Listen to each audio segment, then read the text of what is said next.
அஸ்ஸலாமு அலைக்கும். எங்களுக்கு ஆதரவு தந்து கொண்டிருக்கும் உங்கள் அனைவருக்காகவும் அல்லாஹ்விடம் துஆ செய்கிறோம். உங்களுக்கு நன்மையை அள்ளித்தந்து இம்மையிலும் மறுமையிலும் கண்ணியப்படுத்துவானாக. ஆமீன். மறக்காம லைக் பண்ணுங்க, சப்ஸ்கிரைப் பண்ணுங்க. அல்ஹம்துலில்லாஹ். அளவற்ற அருளாளன் நிகரற்ற அன்புடையவனுமாகிய அல்லாஹுவின் திருப்பெயரால் நிறைவுடைய வாழ்வளித்து என் நெடுநிலத்தை காப்பதற்கு மறையளித்த இறைவனுக்கே மாபெரும் புகழ் அனைத்தும். இஸ்லாத்தின் எழுச்சியை கண்டு குறைசிகள் சும்மா இருந்து விடுவார்களா என்ன? எவ்வாறேனும் முஸ்லிம்களிடையே பிளவை உண்டாக்க வேண்டும், எல்லாவற்றையும் அர்ப்பணிக்க தயாராக இருக்கும் அருமை தோழர்களை பிரித்துவிட வேண்டும் என்ற சிந்தனையில் அவர்கள் இருந்தனர். முஹம்மது நபி ஸல்லல்லாஹு அலைஹி வஸல்லம் அவர்களை நம்பியோர், ஆதரவாளர்கள், தோழர்கள் என பலரும் அந்நலாரை விட்டு விலகி இருக்க என்னென்ன செய்யலாம் என குறைசிகள் கூடி பேசினர். நீண்ட நேரம் பேசிய அவர்கள் அந்நலாரை ஊர்விளக்கல் செய்வதென முடிவெடுத்தனர்.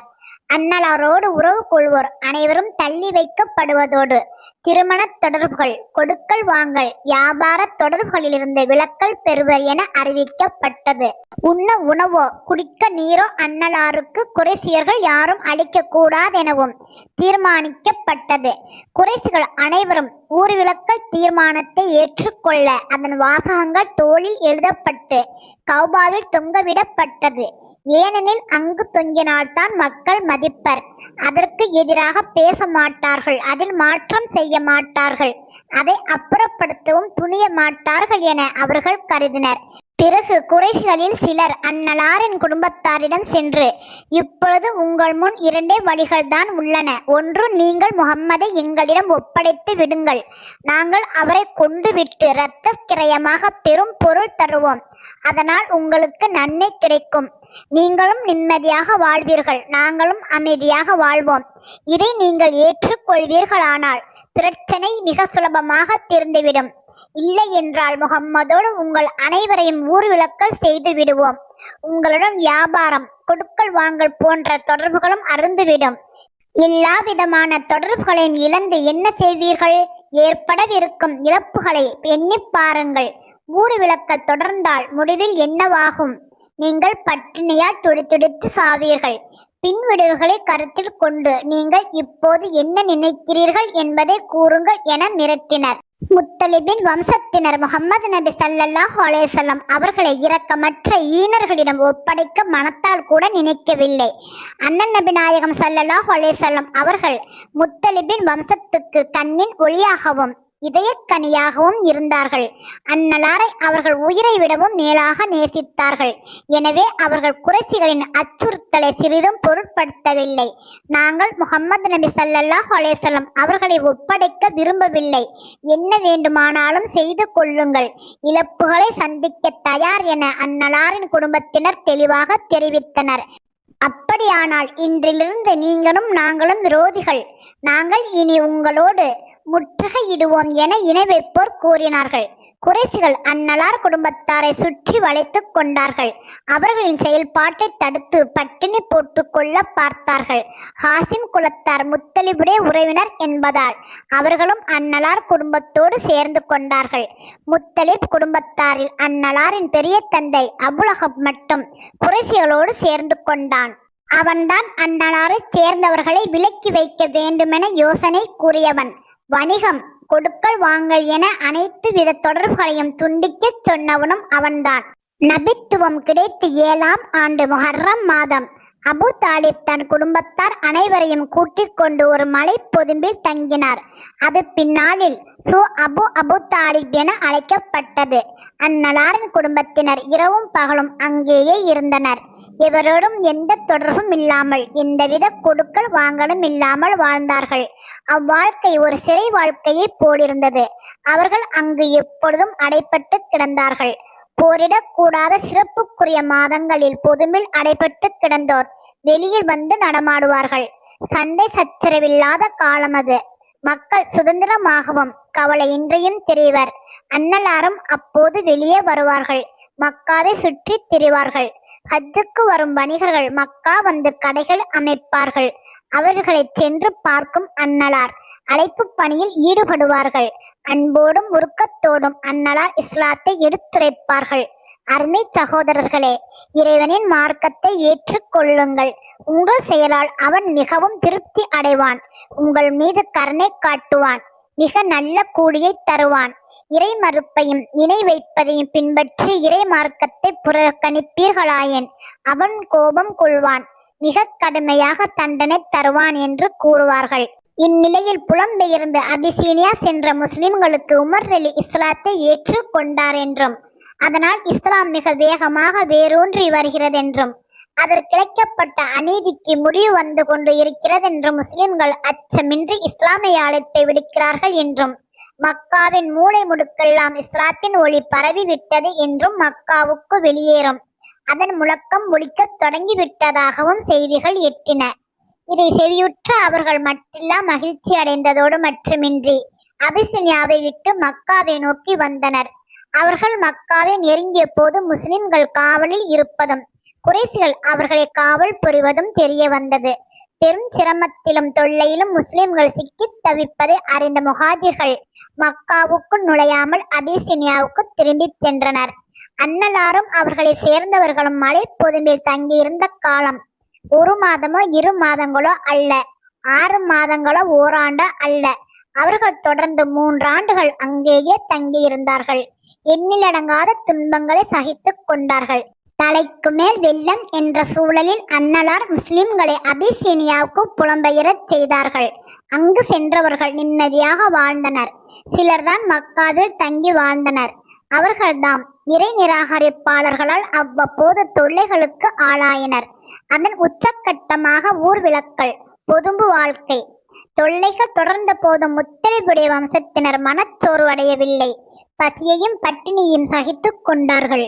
இந்நிலையில் அண்ணன் நபி நாயகம் ஸல்லல்லாஹு அலைஹி வஸல்லம் அவர்கள் முஸ்லிம்களுக்கு எல்லா வகையிலும் துணை நின்றார்கள். எந்த குறையும் ஏற்படவில்லை. முஸ்லிம்களும் அன்னலாருக்கு பாதுகாப்பாக இருந்தார்கள். அருமை தந்தை அபூ தாலிப் காட்டிய பாசமும் அன்பும் மெச்சத்தக்கதாக இருந்தது. அவர் அன்னலாரை பெற்ற தாயை போல் கண்ணும் கருத்துமாக இருந்து பாதுகாத்தார். தூங்கும் போது கூட அவர் அன்னலாருடன் தூங்கினார். கனப்பொழுதும் அவர் அன்னலாரை பிரியவில்லை. ஏதாவது முக்கிய அலுவலின் காரணமாக அன்னலாருக்கு தூங்கும் துணையாக இருக்க முடியாத போது தன் மகன்களில் யாரையாவது ஒருவரை விழித்திருக்கச் செய்து பாதுகாக்க ஏற்பாடு செய்தார். மலை புதும்புக்குள் வாழ்வது பெரும் துன்பத்திற்குரியது. ஊர்விளக்கல் செய்ததோடு முஸ்லிம்கள் மக்கா நகருக்குள் வராமல் காவல் காத்த குறைசிகள் மலையை சுற்றி இருந்தனர். சொந்தங்களோடு பகமை ஏற்பட்டு விட்டதால் நிலைமை மோசமாகிக் கொண்டே வந்தது. சாப்பிடுவதற்கு உணவில்லை, கொடுக்கல் வாங்கல் இல்லை. ஒவ்வொரு கணமும் மரணத்தின் வாயிலில் நுழைவது போல் இருந்தது. இத்தருணத்தில் அல்லாஹ் பேருதவி புரிந்தான். ஆதரவற்றவர்களுக்கு உதவ சிலருடைய உள்ளங்களை இலகச் செய்தான்.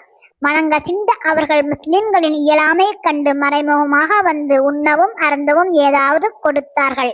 அவர்களில் ஒருவர்தான் ஹிசாமின் மகன் ஹக்கீம் என்பார். இவருடைய அத்தை தான் ஹதிஜா ரெலி. ஹக்கீம் ரொட்டிகளையும் குழந்தையும் அத்தைக்கு கொண்டு வந்து கொடுப்பார். அதை மற்றவர்களோடு சேர்ந்து ஹதிஜா ரெலியும் சாப்பிடுவார். இதே போன்று ஹிசாம் பின் உமர் என்பாரும் முஸ்லிம்களுக்கு உதவி செய்தார். இரவின் முன்பகுதி கழிந்த பிறகு உணவுப் பொருள்களையும் துணிமணிகளையும் ஒட்டகத்தில் கொண்டு வந்து முஸ்லிம்களுக்கு கொடுப்பார். ஒட்டகத்தை சிறிது தொலைவில் நிறுத்திவிட்ட ஹிசாம் பொருள்களை மலை பொதும்புக்குள் மறைவாக சென்று கொடுப்பது குறைசிகளுக்கு தெரிந்துவிட்டது. இதனால் குறைசிகள் ஹிசாமுக்கு தொல்லை கொடுக்க தொடங்கினர். என்றாலும் ஹிசாம் முஸ்லிம்களின் மேல் அனுதாபம் காட்டி வந்தார். ஹிசாம் மற்றொரு பணியும் செய்தார். அபு உமையாவுடைய மகன் சுகைர், இவரின் தந்தை ஆத்திகா, ஆத்திகாவின் தந்தை முத்தலிப், முத்தலிபுடைய பேரனான சுகைரிடம் சென்ற ஹிசாம், நீங்கள் எல்லாம் வாழ்வை நன்கு அனுபவித்தபடி உண்டும் உடுத்தியும் மகிழ்ச்சியோடு வாழ்ந்து வருகிறீர்கள். உங்களுடைய மாமன்மார்களோ அவலத்தோடும் ஆதரவற்றும் மலை புதம்பில் துயரப்பட்டு கொண்டிருக்கிறார்கள். இது உங்களுக்கு சரியாக தெரிகிறதா? அவர்கள் அபுஜஹிலுடைய மாமன்களாக இருந்தால் அவர் நகரை விட்டு வெளியேற்ற சம்மதித்திருப்பாரா என கேட்டார். இதை கேட்ட சுகைர், நான் தனியாக என்ன செய்ய முடியும்? இறைவன் மீது ஆணை, எவராவது எனக்கு துணையாக இருந்தால் கௌபாவில் கட்டி தொங்கவிடப்பட்டிருக்கும் ஊர்விளக்கல் அறிவிப்பை அகற்றி விடுவேன் என்றார். உடனே ஹிசாம், உங்களுக்கு துணை கிடைத்து விட்டது என கூறினார். சுகைர், அது யார் என கேட்டார். ஹிசாம், அது நான் தான் என்றார். சரி, அவ்வாறாயின் இன்னும் ஒரு ஆளை தேடுங்கள், மூவராக இருந்தால் மிக வசதியாக இருக்கும் என்றார் சுகைர். குறைசியரின் ஊர்விளக்கல் அறிக்கையை அகற்ற இருவர் மூன்றாவது நபரை தேட ஒருவர் அல்ல மூவர் கிடைத்தனர். இறை அருளால் கிடைத்த அம்மூவரும் குறைசி தலைவர்களாக இருந்தார்கள். முத்தியும் பின் அதி, அபுல் பக்தரி பின் ஹிசாம், சம்ஆ பின் அஸ்வத் ஆகியோரை அவர்கள். காலையில் ஹிசாம், முத்தியும், அபுல் பக்தரி, சம்ஆ ஆகியோர் புறப்பட்டு கௌபாவுக்கு சென்றனர். அங்கு சில குறைசிகள் உட்கார்ந்திருந்தனர். வந்த நால்வரும் அவர்களோடு அமர்ந்தனர். சுகைர் எழுந்து சென்று கௌபாவை தவாப் செய்துவிட்டு வந்து, மக்கா வாசிகளே, இது நியாயம்தானா என கேட்க குறைசிகள் வியப்போடு நிமிர்ந்து பார்த்தனர். நாம் நன்றாக உண்ணவும் புசிக்கவும் செய்கிறோம். ஹாசிம் வம்சத்தாரோ மலை பொதும்பில் தங்கியபடி ஒவ்வொரு கவல உணவுக்கும் துன்பப்பட்டு கொண்டிருக்கிறார்கள். அவர்கள் யாரிடமும் எதையும் வாங்கவும் கொடுக்கவும் முடியாமல் திண்டாடுகிறார்கள். வியாபாரம் செய்ய முடியாமல் முடங்கி கிடக்கிறார்கள். இது சரிதானா? இது மனித தன்மையாக இருக்கிறதா? இச்செயலுக்கு காரணமாகி இங்கே தொங்கிக் கொண்டிருக்கும் அறிக்கையை அகற்றாதவரை நான் நிம்மதி அடைய மாட்டேன் என சுகைர் கூறினார். இதை செவிமடுத்ததுமே அபுஜஹில் கூறினான், நீ கூறுவது தப்பு, முற்றிலும் தப்பு. இறைவன் மீது ஆணை, நீ சொல்வது நடக்கவே நடக்காது என்றான். உடனே சுகைரின் தோழர்கள் உரத்து கூறினார்கள், சுகைர் கூறுவது சரிதான், அது நடந்தே தீரும். இது திட்டமிட்டு மேற்கொள்ளப்படும் நடவடிக்கை. இனி இதில் தலையிடுவது வீண் என்று அபுஜஹில் புரிந்து கொண்டான். பிரச்சினை பெரிதாகும் போல் தெரிய வேறெதுவும் கூற வழியின்றி வாயடைத்து போனான். அறிக்கையை கிழித்தெறிய முத்தியும் என்பார் சென்றார். அவ்வறிக்கையை கரையான் அறித்திருந்தது.